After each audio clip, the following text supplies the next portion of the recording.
So the whole e-health area is a good example for a lot of aspects you find in large-scale projects and especially in e-government projects. And this has not much to do with reality. I did, after the talk 2004, I did make a big mistake. I wanted to soothe my nerves and others. Everybody was claiming the result you presented is relevant for the big German e-health project, which is called Gesundheitstelematik. Everybody was claiming this, journalists, other people, and I wanted to soothe myself and them by reading this, and then after the documents of the project, and then after that being able to say, calm down, what I found has nothing to do with this big project.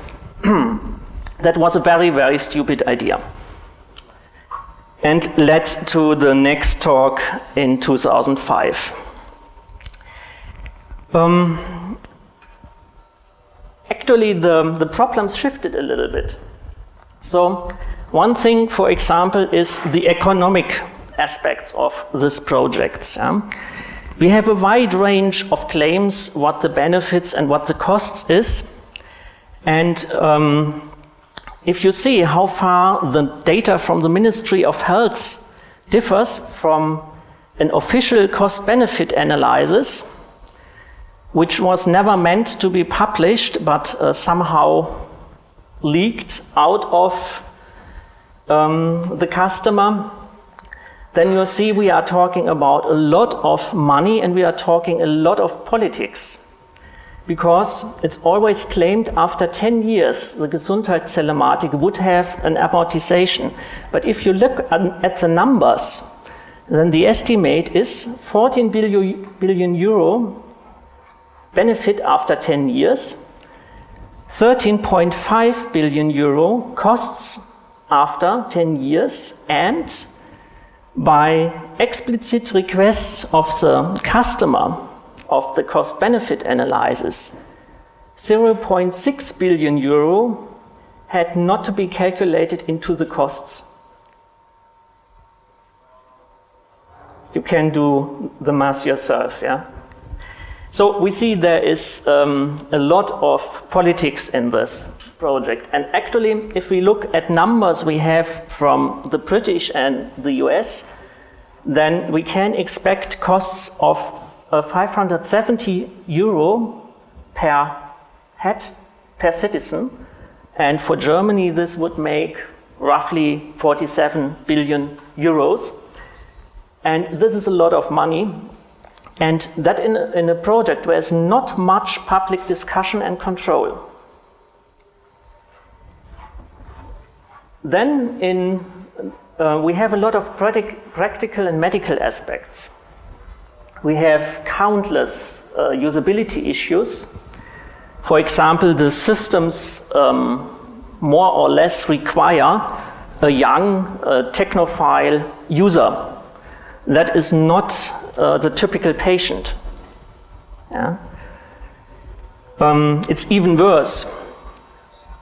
There's no accessibility planned, for example, for blind or visually handicapped persons in the health system for handling and controlling their own data. Yeah? It's not the medical doctor handling the data. We have a lot of things in the system where the patient would be required to do decisions with his own data, and there is no access for the visually impaired. No, none. Then there's a lot of acceptance marketing in the general public, and this acceptance marketing is massively flawed. It's medically flawed. For example, there's always a claim that blood type is emergency data. And that is simply nonsense. No doctor will ever do a transfusion of blood based on a blood type he finds in some data you carry with you. One doctor said this very drastically: even if your blood type is tattooed on your forehead, I'm not interested. I will do my own test for very, very good reasons. And it's completely ridiculous if a medical layman like me can discover such fallacies in a project. And funnily, after the talk in 2005, this information vanished from all the public websites. You can prove this, for example, with the Internet Archive machine. Yeah?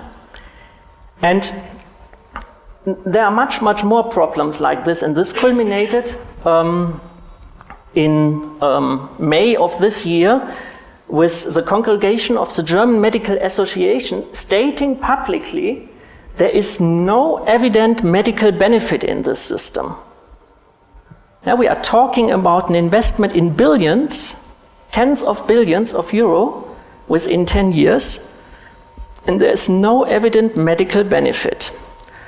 And then, of course, we have a lot of security and privacy aspects. Again, with the pin handling, we have numerous usability issues. And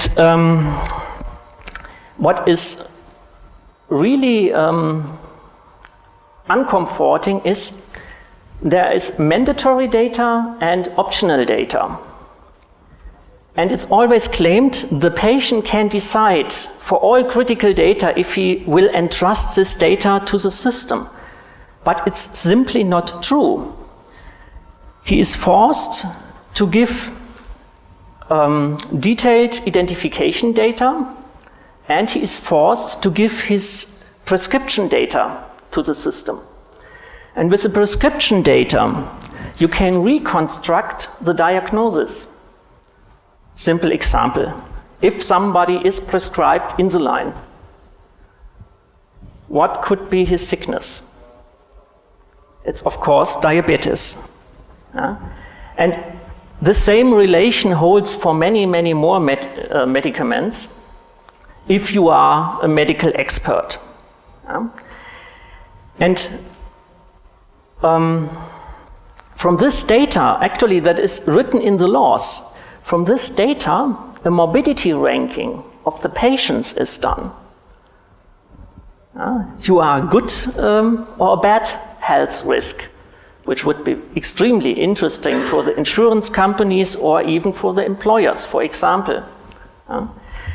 And then, what is really discomforting is in the official requirements and some official statements, there are some indicators that there are cryptobackdoors. So, for example, one specialist for inner security is saying that if it should help the fight against terror, then of course the data, the medical data in this system would be used.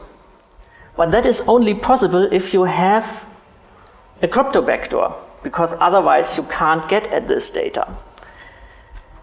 There are more reasons to believe that there is a crypto backdoor, and that perhaps can give an answer to the question for the first system I presented. It was a precursor of this Gesundheitstelematik. And because of this, I really came to believe that it might indeed have been a crypto backdoor, which was put in there by purpose, because it just fits, though, well with all the other data. But what are the conclusions? Perhaps a little bit more. This project is severely getting out of hand. By law, the latest date to introduce the system to full operations was the 1st January of 2006.